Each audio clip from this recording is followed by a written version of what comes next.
I don't want nobody to misconstrue what I'm saying. I'm not saying you gotta be perfect. I'm not saying you gotta pick a perfect partner. That's not what I'm saying.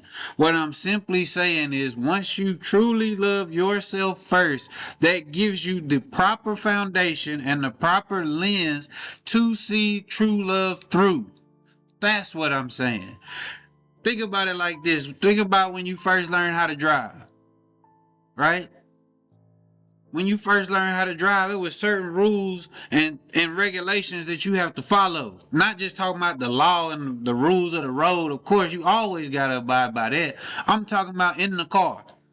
When you first learning how to drive, 10 and 2. 10 and 2 on the steering wheel. You probably ain't had music up that loud. For most of us that had to learn, we had to learn with an adult in the car. And for me, it was me and my mom. Me and mama in the car.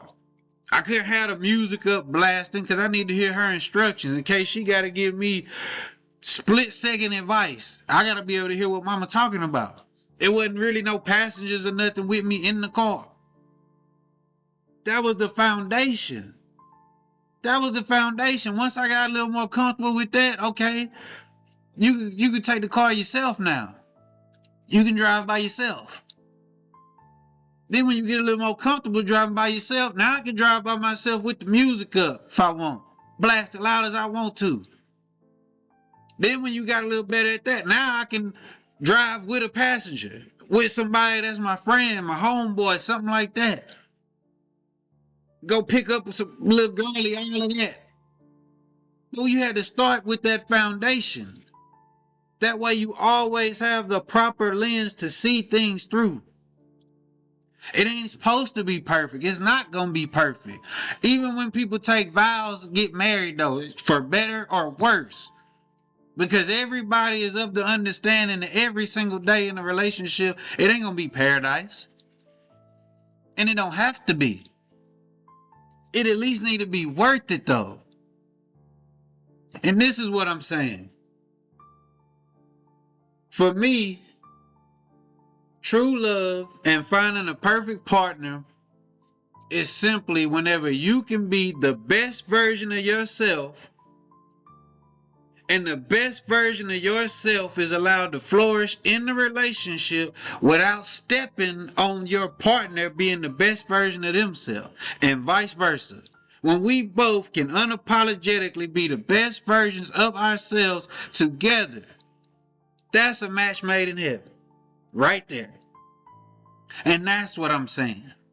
When you finally is at the point where you're loving yourself first, you got the proper lens to see things through. What I'm going to deal with, what I'm not going to deal with. This is what I'll tolerate. This is a deal breaker for me. You ain't finna talk to me like this. You're not finna make me feel less about myself. You're not gonna make me feel like I'm in danger. All of these things. And for the young men out there, I want y'all to hear me. Y'all need to listen up. Because when you in a relationship with a woman, part of your duties is not only be the provider, you got to be the protector. You got to be the leader. And even when I say provide, I'm not just talking about providing financially. I'm talking about you need to provide safety. You need to provide some wisdom. You need to provide a listening ear for whatever your woman going through.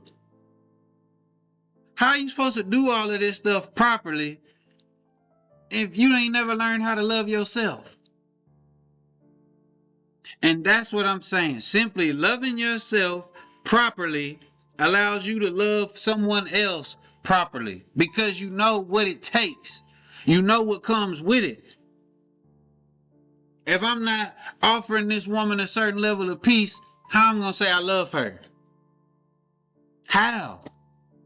If this woman ain't exposing this man to a certain level of support and nurturing, how is she going to say she love him? If she bringing stress into his life, instead of being the one to support him through the stress, how can she say she really love him? For the man, if I don't make my woman feel safe, if I'm the one making her feel like her life is in danger or something, how can I be the one saying I really love her? It don't make sense. We have to be able to understand that this is simply the foundation. This is the foundation. When I love me, these are the advantages and the benefits that it gives me. All of these insights. So if I'm not exercising the same level when I go to love somebody else, how can I say it's real love? I'm not bringing them peace. I'm not giving them peace of mind. I'm stressing them out more.